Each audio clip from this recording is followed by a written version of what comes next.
हाम्रो राखी चाहिँ भाइ बहिनीहरूसँग अनि रमाइलो गर्दै बाजे बज्यूहरूसँग गयो अनि तपाईँहरूको चाहिँ कोसँग गयो। वेलकम छ मेरो डेली ब्लगमा। फेरि पनि आइसक्यो न्यू डेली ब्लगको सुरुवात भइसकेको छ। आयो हजुर चाहिँ सन्चै हुन्छ होला, म पनि सन्चै छु।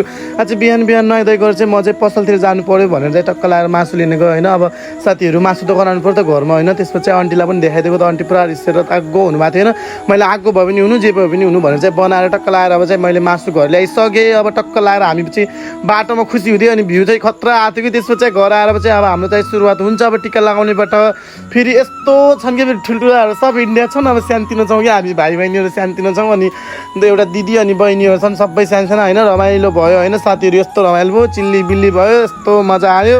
धेरै सालपछि हो कि फेरि हामी भाइ बहिनीहरू जम्मा भएको। फेरि भाइ बहिनीहरू पनि धेरै यस्तो इन्डियामा बस्छ नि त बेङ्गलोरमा, त्यही भएर चाहिँ यहाँ आएको थिएँ होइन घरमा। त्यही भएर चाहिँ आज हामीले यस्तो मजासँग लगायौँ कि टिका, यस्तो मजा लाग्छ होइन। अब तपाईँहरूको चाहिँ कसरी गयो, हाम्रो दिन चाहिँ यसरी नै गयो, रमाइलो भयो। अब चाहिँ हामीले टिकाहरू लगाएर अब टक्क लगाएर अब हामीले फेरि यहाँ पैसा दिनुको भइरहेको छ हेर न। यहाँ पैसा फेरि हामीले भाइहरूले पुरा बाँडिराख्ने कि फेरि यस्तरी यहाँ बहिनीपट्टिले पुरा हात माग्ने अनि भाइपट्टिले पुरा दिने भइरहेको छ होइन।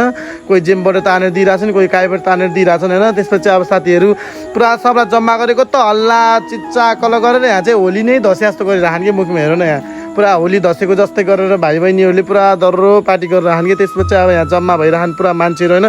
त्यसपछि अब एकछिन डान्स गर्नु पऱ्यो भनेर चाहिँ टक्क लगाएर चाहिँ हामीले डान्स गऱ्यौँ। यति मजा आयो कि फेरि मलाई बच्चाहरूसँग डान्स गर्न खुब मजा लाग्छ किनकि म जस्तै गर्छु भन्छ नि, तर तिनीहरूलाई खासै आउँदैन। त्यसपछि चाहिँ बजीहरूको पनि राखी फेरि छुट्टै छ कि यहाँ पुरा आफै खानाहरू खाँदैछन्, राखी सकिसके नि। त्यसपछि चाहिँ फुपू चाहिँ हल्का ढिलो आउनुभयो हाम्रो फुपू, त्यही भएर चाहिँ फुपूलाई पनि टिका लगायो होइन, भिडियो बनाउनु पठायो अनि फुपूसँग रमाइलो भयो। अब दुईटी फुपू आउनुभयो थियो। आजको लागि चाहिँ यति हो। तपाईँहरूको चाहिँ कस्तो गयो राखी?